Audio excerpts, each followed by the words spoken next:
அனைவருக்கும் வணக்கம். இந்தியா செய்த ஒரு காரியத்தால பாகிஸ்தான் பதறி போயிருக்குது நண்பர்களே. கடந்த ஒரு 2-3 நாளா பாகிஸ்தான் ஊடகங்கள்லாம் அப்படி பதறி போய் இந்த விஷயத்தை பயங்கரமா டிஸ்கஸ் பண்ணிட்டு இருக்கிறாங்க. அவங்க இந்தியா செய்திருக்கிற இந்த செயலை நாங்க க்ளோஸா வாட்ச் பண்ணிட்டு இருக்கிறோம் அப்படின்னு சொல்லி அவங்க மினிஸ்டர்கள் முதற்கொண்டு எல்லாருமே பதற்றமாக பேச ஆரம்பிச்சிருக்கிறாங்க. இந்தியா அப்படி என்ன செய்தது, நான் எதை பற்றி பேச போகிறேன் அப்படின்னு உங்களுக்கு ஏதேனும் ஒரு ஹிண்ட் தோணுச்சு அப்படின்னா நீங்கள் கண்டுபிடிச்சிருந்தீங்கன்னா கீழே இருக்கிற கமெண்ட்ஸில் எழுதுங்க நண்பர்களே. யாரெல்லாம் இதை சரியாக கெஸ் பண்ணுங்க அப்படிங்கிறத பார்க்கலாம். வீடியோவுக்கு போகிறதுக்கு முன்னாடி நீங்கள் நம்ம சேனலுக்கு சப்ஸ்கிரைப் பண்ணாமல் பார்த்துட்டு இருக்கிறீங்க அப்படின்னாக்க கீழே இருக்கிற சப்ஸ்கிரைப் பட்டனை தட்டுங்க. பக்கத்திலே இருக்கிற பெல் ஐக்கனை தட்டிட்டு ஆளுங்கிற ஆப்ஷனை கிளிக் பண்ணிங்கன்னா நம்ம போடுகிற வீடியோக்கள் எல்லாம் உங்களை வந்து சேரும். வாங்க நண்பர்களே, வீடியோவுக்கு போகலாம். பாகிஸ்தானுடைய பதற்றம் ஏன்?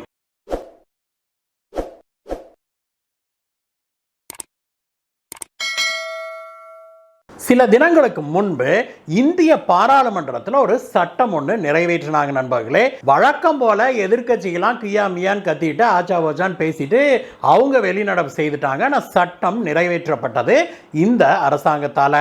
அது என்ன சட்டம் அப்படின்னா சாந்தி அப்படிங்கிற ஒரு சட்டம் தான் அது.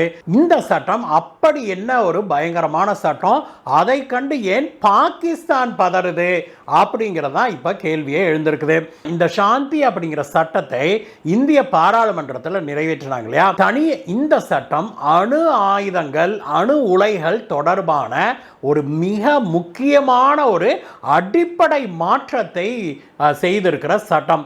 இதுவரைக்கும் இந்தியாவில் அணு உலைகளை நிறுவுவதோ அதை மெயின்டைன் பண்ணுறதோ அல்லது அணு ஆயுதங்களை நம்ம உருவாக்குறதோ அதற்கான ஸ்பேர் பார்ட்ஸ் எல்லாம் உருவாக்குறதுக்கு கூட தனியாருக்கு அனுமதி கிடையாது நண்பர்களே. எந்த ஒரு தனியார் நிறுவனமும் இது போன்ற ஒரு பவர் ப்ராஜெக்டை பண்ண முடியாது, ஒரு நியூக்ளியர் பவர்டு ப்ராஜெக்ட் எதையும் பண்ண முடியாது, அதே போல ஒரு அணு ஆயுதத்தை உருவாக்க முடியாது. இப்பொழுதெல்லாம் கப்பல் கூட நியூக்ளியர் பவர்டு கப்பல் வருது. அதாவது கப்பலுடைய இன்ஜின் இருக்குது இல்லையா, அதுக்கு நியூக்ளியர் பவரை யூஸ் பண்றாங்க. அணுசக்தியை பயன்படுத்துகிற கப்பல்கள் வந்துருச்சு. அந்த மாதிரியான டெக்னாலஜி எல்லாம் இப்பொழுது இந்தியா கிட்டையும் இருக்குது அப்படிங்கிறத நம்ம முதல்ல தெரிஞ்சுக்கணும். இந்தியாவே இது போன்ற கப்பல்களை இப்பொழுது உருவாக்கவும் ஆரம்பிச்சிருக்குது. இந்த அணு ஆயுத திறனை பல வகையில் இன்றைக்கு உலக நாடுகள் பயன்படுத்தி வர்றாங்க. மிக முக்கியமாக இந்த அணு உலைகள் எதற்கு பயன்படுது அப்படின்னா கரண்ட் தயாரிக்கிறதுக்கு பயன்படுது நண்பர்களே. இருக்கிறதுலேயே மிக சீப்பான கரண்ட் எது அப்படின்னா, அதாவது தயாரிப்பு செலவு மிக குறைவான கரண்ட் தயாரிப்பு முறை எதுன்னா அணு ஆயுத முறை தான். இந்த அணு உலைகளை நிறுவுவதற்கும் அதை மெயின்டைன் பண்ணுறதுக்கும் பயங்கரமான கெடுபிடிகளை உலக நாடுகள் விதிச்சிருக்குது, ஐநா சபை விதிச்சிருக்குது. ஏன்னா இந்த அணு ஆயுத டெக்னாலஜி அப்படிங்கிறது ஒரு சில நாடுகள் கிட்ட தான் இருக்குது. இன்றைய அளவில் உலகத்தில் 8 நாடுகள் கிட்ட தான் இந்த அணு ஆயுத சக்தி இருக்குது அப்படின்னா பார்த்துக்கோங்களேன். அதில் இந்தியாவும் ஒன்று. இந்த அணு உலைகளை பயன்படுத்தி நம்ம கரண்ட் தயாரிக்கிறோம் சொல்கிறோம் இல்லையா, அதே அணு உலைகளை கொஞ்சம் மாடிஃபை பண்ணோம்னா நாம் என்ன தயாரிக்கலாம்? ஆட்டம் பாம் தயாரிக்கலாம், அணு குண்டு தயாரிக்கலாம். அதனால தான் உலக நாடுகள் எதெல்லாம் இந்த சக்தியை கையில் வச்சிருக்கிறாங்களோ, அமெரிக்கா, ரஷ்யா, இங்கிலாந்து, இந்தியா, சீனா உள்ளிட்ட ஒரு சில நாடுகள் கிட்ட தான் இந்த டெக்னாலஜியே இருக்குது. பாகிஸ்தானும் இந்த லிஸ்ட்ல வருது நண்பர்களே. ஆனால் பாகிஸ்தானுடைய அணு ஆயுத திறனை, அணு ஆயுத அமைப்பை இன்னைக்கு யாரு கண்ட்ரோல் பண்ணிக்கிட்டு இருக்கிறாங்க அப்படின்னா அமெரிக்கா தான். அதனால தான் ஆபரேஷன் சிந்தூரின் போது நூர்கான் ஏர்பேஸை நாம் போட்டு தாக்கணும் இல்லையா, அந்த நூர்கான் ஏர்பேஸில் தான் அந்த பக்கத்தில் இருக்கிற மலைகளில் ஒரு தாக்குதல் நடத்துச்சு இந்தியான்னு பேசணும் இல்லையா, அந்த மலைகளைத்தான் அமெரிக்கா தன்னுடைய அணு ஆயுத கிடங்காக பயன்படுத்துச்சு அப்படின்னும், ஆனால் அதை சீக்கிரட்டாக வெளியில் தெரியாமல் வச்சுருந்துருக்குது. அது மட்டும் இல்லை, அந்த நூர்கான் ஏர்பேஸே அமெரிக்கா கண்ட்ரோலில் இருக்குது அப்படின்னு பிறகு பாகிஸ்தானுடைய ஜெனரல்களே சொல்கிறதையும் நாம் பார்த்தோம். அது மட்டும் இல்லை, நூர்கான் ஏர்பேஸை அடித்த போது அதுக்கு பக்கத்திலே இருக்கிற நியூக்ளியர் கமாண்ட் சென்டரை இந்தியா தகர்த்து விட்டது. இந்த நியூக்ளியர் கமாண்ட் சென்டர்னா என்னன்னா, வேறொரு நாட்டின் மீது பாகிஸ்தான் அணுகுண்ட பிரயோகிக்கணும் அப்படின்னா அந்த நியூக்ளியர் கமாண்ட் சென்டர் தான் அதை கண்ட்ரோல் பண்ணும். அந்த அணுகுண்டை கண்ட்ரோல் பண்றது, அந்த அணுகுண்டை யார் மேல வீசுறது, எப்படி வீசுறது, அதை ஆன் பண்றதுக்கு பட்டன் இருக்கும் இல்லையா, அதையெல்லாம் எங்க கண்ட்ரோல் இருந்ததுன்னா அந்த அணு ஆயுத கண்ட்ரோல் சென்டர்ல தான். அந்த நியூக்ளியர் கண்ட்ரோல் சென்டரையே இந்தியா போட்டு தகர்த்த உடனே தான் பயங்கர டென்ஷன் ஆச்சு அமெரிக்கா. ஏன்னா அது வரைக்கும் உலகத்துக்கு தெரியல அந்த நியூக்ளியர் கண்ட்ரோல் சென்டரையும் நூர்கான் ஏர்பேஸையும் பக்கத்தில் மலைக்குள்ள கொடைஞ்சு அவங்க பதுக்கி வைத்திருந்த நியூக்ளியர் எக்யூப்மெண்ட்டையும் அமெரிக்காவுக்கு சொந்தமானவை அவையெல்லாம். இது எல்லா கண்ட்ரோலும் அமெரிக்கா கிட்ட இருக்குது. அமெரிக்காவுக்கு சொந்தமான அணு எக்யூப்மெண்ட்டை அந்த மலைக்குள்ள ஒளிச்சு வச்சிருந்தது அப்படிங்கிறதெல்லாம் அது வரைக்கும் உலகத்துக்கு தெரியல. இந்தியாவுக்கு தெரிஞ்சுதா தெரியலையாங்கிறது நமக்கு தெரியல.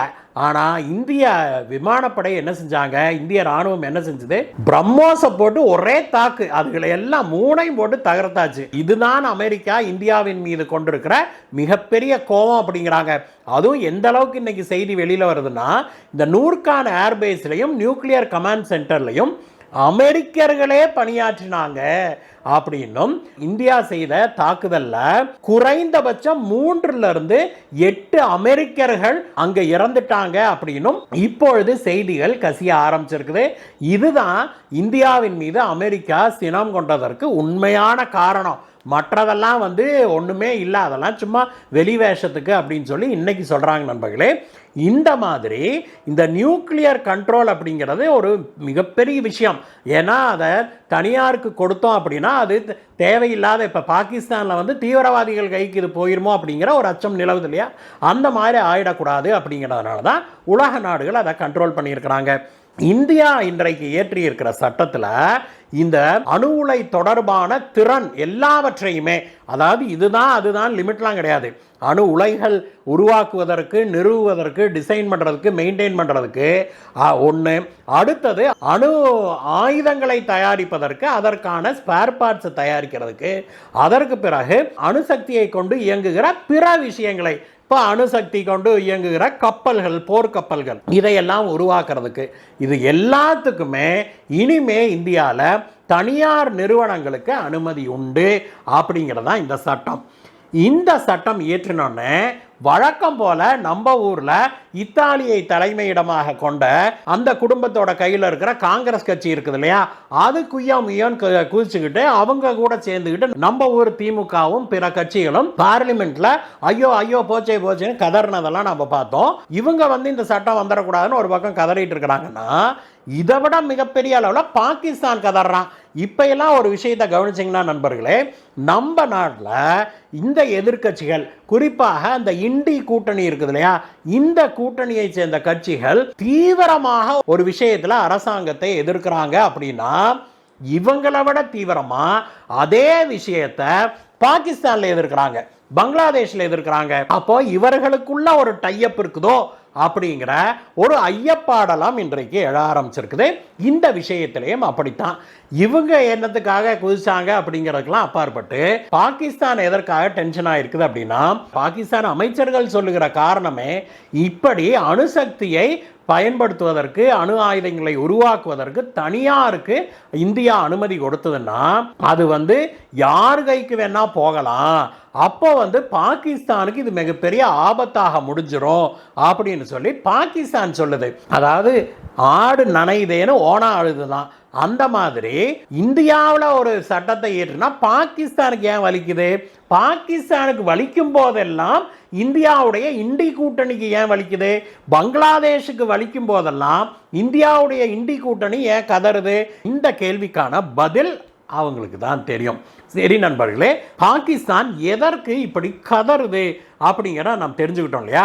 இந்த சட்டம் இந்தியாவுக்கு எப்படி பயனுள்ளதாக இருக்கும் அப்படின்னு பார்த்தோம்னா, இந்தியாவை பொறுத்த வரைக்கும் இன்றைக்கு ராணுவ தளவாடங்கள் தயாரிப்புல, டிஃபென்ஸ் செக்டார்ல தனியார் நிறுவனங்கள் பெரிய அளவில் அனுமதிக்கப்பட்டிருக்கிறாங்க. ஏற்கனவே டாடா நிறுவனங்கள், ரிலையன்ஸ் நிறுவனங்கள் போன்றவையெல்லாம் இப்பொழுது பெரிய பெரிய நிறுவனங்களை வைத்து அவர்கள் துப்பாக்கி தயாரிக்கிறாங்க.